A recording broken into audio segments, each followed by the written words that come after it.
Store করতে গেলে আমাদের নগদ 2 বিঘা জমিতে 170 মন আলু উৎপাদন করেন মুন্সিগঞ্জ সদরের কৃষক শাহ আলম। একদিকে আলুর দরপতন, অন্যদিকে হিমাগারে জায়গা না পেয়ে সংরক্ষণ করছেন নিজ বাড়ির আঙিনায়। এতে ফসল নষ্ট হওয়ার শঙ্কা আছে। আমার মুন্সিগঞ্জের যা কোল্ড স্টোর আছে সবগুলি ফিল আপ হয়ে গেছে।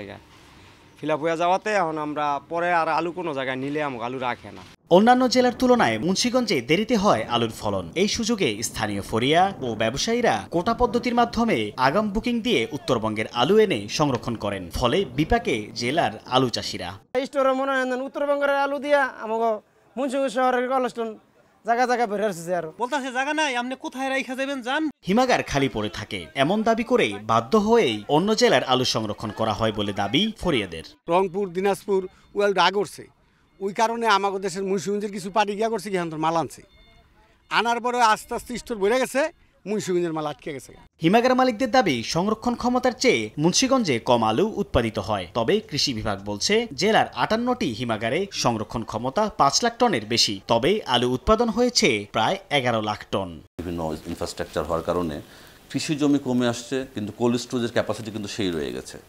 তো ওই পরিমাণ আলু এখন মুন্সিগঞ্জের উৎপন্ন হচ্ছে না, মুন্সিগঞ্জের কোল্ড স্টোরেজগুলো ভরা সম্ভব হচ্ছে না। তখন তারা নর্থব্রাউন থেকে আলু কিনে আনে মুন্সিগঞ্জের কোল্ড স্টোরেজে রাখার। স্থানীয় কৃষকদের অগ্রাধিকার ভিত্তিতে আলু সংরক্ষণের সুযোগ রাখার আহ্বান কৃষি অর্থনীতিবিদদের। যেখানে কোল্ড স্টোরেজ আছে সেখানে স্থানীয়ভাবে কৃষকরা যারা আলু সংরক্ষণ করতে চায় তাদেরই অগ্রাধিকার থাকবে, অন্যকে দেওয়ার মতো সুযোগ থাকে। তাহলে অন্যান্য এলাকার কৃষকদেরকে এখানে আলু সংরক্ষণের সুযোগ দেওয়া যেতে পারে। হিমাগারে জায়গা না পেয়ে অনেক কৃষক মডেল ঘরেও আলু সংরক্ষণ করছেন। ঢাকার পার্শ্ববর্তী জেলা মুন্সিগঞ্জ হওয়ায় অনেক ব্যবসায়ী মৌসুম শেষ হওয়ার আগেই হিমাগারে আলু সংরক্ষণ করেন। এতে বিপাকে পড়েন স্থানীয় কৃষকরা।